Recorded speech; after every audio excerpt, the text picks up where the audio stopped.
नमस्कार मित्रों, कैसे हैं आप सब। आशा है कि खुश होंगे और स्वस्थ होंगे। तो मित्रों, हमने काफका ऑन द शोर की अब तक की कहानी देखी, जिसमें नकाता और होशिनो किसी जादुई पत्थर को खोजते हुए ताकामात्सुआ पहुंचते हैं और उनकी मुलाकात कर्नल सैंडर्स से होती है। वहीं काफका को किसी से प्यार हो जाता है, पर वो कौन होगा और क्या काफका के पिता द्वारा की गई भविष्यवाणी कभी सच होगी? आइए आगे की कहानी में जानते हैं। पर उससे पहले, अगर आपको यह कंटेंट पसंद आ रहा है तो जल्दी से हमारे चैनल को सब्सक्राइब करें और हमारा समर्थन करें, ताकि हम और भी दिलचस्प पुस्तकों का सारांश आपके लिए लाते रहें। हमें आपके समर्थन की बहुत आवश्यकता है। काफका मिस साइकी से पूछता है कि क्या उनकी कोई संतान है या नहीं। मिस साइकी इसका कोई जवाब नहीं देती। वह काउंटर पर वापस आकर ओशिमा को सब बताता है। वास्तविकता में जब मिस साइकी ने बताया था कि वह कई वर्षों तक बिजली गिरने से पीड़ित व्यक्तियों के इंटरव्यू कर रही थी, तब काफका को याद आता है कि उसके पिता के साथ भी लगभग उसी टाइमलाइन के आसपास बिजली गिरने की घटना हुई थी, जब वे गोल्फ कोर्स में अपने दोस्त के साथ थे। और तभी उनकी मुलाकात मिस साइकी से हुई होगी। हालांकि जब काफका इस बारे में मिस साइकी से पूछता है तो वह तुरंत मना कर देती है, एक पल के लिए सोचती भी नहीं। यह प्रतिक्रिया काफका की थ्योरी को और अधिक मजबूत बना देती है, क्योंकि इतने सालों में वह कितने लोगों से मिली होंगी, सबके नाम याद न रहना स्वाभाविक है। पर मिस साइकी का इस तरह से तुरंत मना करना काफका को थोड़ा शंकास्पद लगता है। दूसरी तरफ कर्नल सैंडर्स होशिनो को जादुई पत्थर की खोज में एक घने जंगल के अंदर ले जाते हैं। काफी दूर चलने के बाद वे एक पेड़ के पास रुकते हैं। पेड़ के नीचे एक बहुत पुराना छोटा सा मंदिर था। कर्नल होशिनो को बताते हैं कि वह जादुई पत्थर इसी मंदिर के अंदर है। वे होशिनो से मंदिर का दरवाजा खोलकर पत्थर को बाहर निकालने के लिए कहते हैं। होशिनो थोड़ा सा कतराता है, क्योंकि उसे यह करना सही नहीं लग रहा था। उसे किसी श्राप का भी डर लग रहा था। वह कर्नल से ही यह करने को कहता है। तब कर्नल उसे अपनी सच्चाई बताते हैं। वास्तविकता में कर्नल कोई भौतिक शरीर या पदार्थ नहीं थे। वे बस एक ऊर्जा, एक आध्यात्मिक वैचारिक चेतना थे, जो अपने मन की शक्ति से कोई भी स्वरूप, कोई भी आकार धारण कर सकते थे। लेकिन उनमें भौतिक ऊर्जा या पदार्थ न होने के कारण वे किसी भी वस्तु को स्पर्श या उठा नहीं सकते थे। वे भौतिकता, समय और पदार्थ से परे थे। किसी भी भौतिक वस्तु को स्पर्श करने या उसमें परिवर्तन करने के लिए उन्हें किसी भौतिक शरीर वाले व्यक्ति की आवश्यकता होती थी। यही कारण था कि वे होशिनो को यहाँ इतनी दूर लेकर आए थे। होशिनो घबराते हुए पत्थर को बाहर निकालता है। कर्नल उसे पत्थर को अपने साथ लेकर जाने को कहते हैं और बताते हैं कि वह सोते समय पत्थर को अपने सिर के पास रखकर सोए। लेकिन होशिनो डरा हुआ था और पत्थर को अपने सिरहाने रखने की बजाय नकाता के सिरहाने रखकर सो जाता है। इस तरफ काफका एक बार फिर मी साइकी से मिलने जाता है। इस बार वह अपनी थ्योरी और पिता के श्राप के बारे में सीधे सीधे बता देता है। वह यह भी एक्सप्लेन करता है कि काफका के पिता मी साइकी को पसंद करते होंगे, लेकिन वे उन्हें वापस नहीं पा सके या फिर शुरू से उन्हें अपना न बना सके। इसीलिए अपनी इस अपेक्षा को उन्होंने काफका के मन में बसा दिया, एक श्राप के जरिए, जैसे हम कंप्यूटर में कोई प्रोग्राम फिट करते हैं। मी साइकी काफका की बातों को बड़े ध्यान से सुन रही थी और उन्हें कुछ कुछ समझ में आ रहा था। वह काफका को उसके मन के इस लूप में से बाहर निकालने या मानो उस श्राप से मुक्त करने के लिए उसे बीच पर टहलने के लिए ले जाती है, वही बीच जहां वह अक्सर काफका कोमुरा के साथ आती थी। वह इतने वर्षों बाद इस बीच पर आकर भावुक हो जाती है।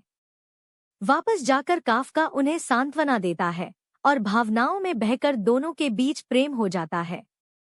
मी साइकी कुछ देर रुककर अपने घर चली जाती है। तो क्या काफका के पिता की भविष्यवाणी सच होती जा रही थी? दूसरी तरफ नकाता जब उठता है तो जादुई पत्थर को देखकर चौंक जाता है। वह लंबे समय तक उस पत्थर को देखता रहता है, फिर धीरे से उसकी सतह को सहलाने लगता है। होशिनो के पूछने पर नकाता बताता है कि उसे भी नहीं पता कि इस पत्थर से वह प्रवेशद्वार कैसे खुलेगा। वह कहता है कि उसे अपने अंदर खालीपन महसूस हो रहा है। नकाता इसे एक लाइब्रेरी के उदाहरण से समझाता है, मानो उसके व्यक्तित्व की लाइब्रेरी पूरी तरह खाली हो। लेकिन यह हमेशा से ऐसी नहीं थी। उसके अंदर भी इच्छाएं, महत्वाकांक्षा, ज्ञान, सोचने समझने की शक्ति थी।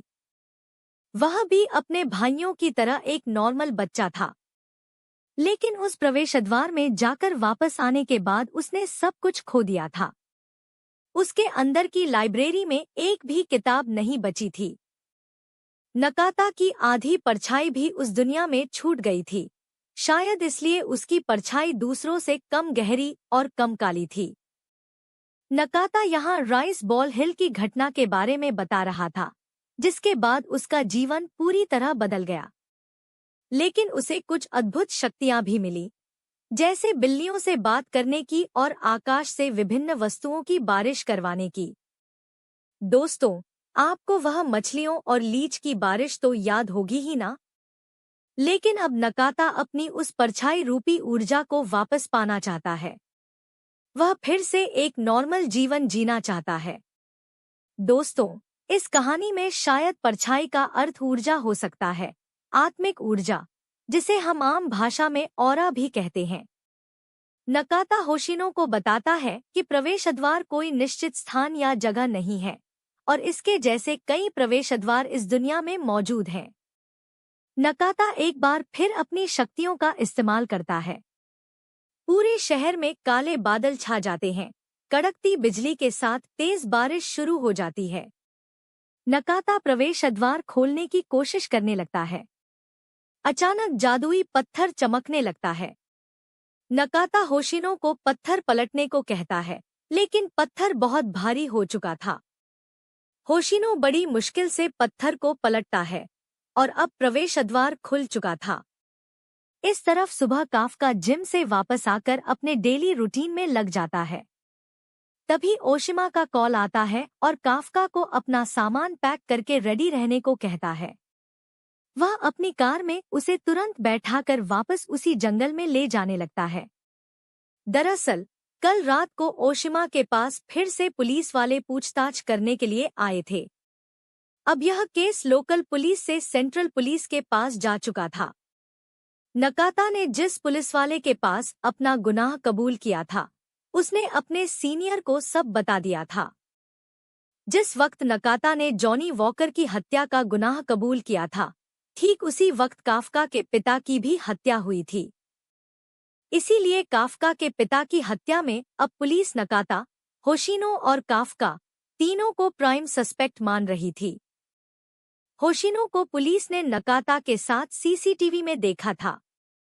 ओशिमा अभी तक नकाता और होशिनो से नहीं मिला था, इसीलिए उनके बारे में कुछ जानता नहीं था।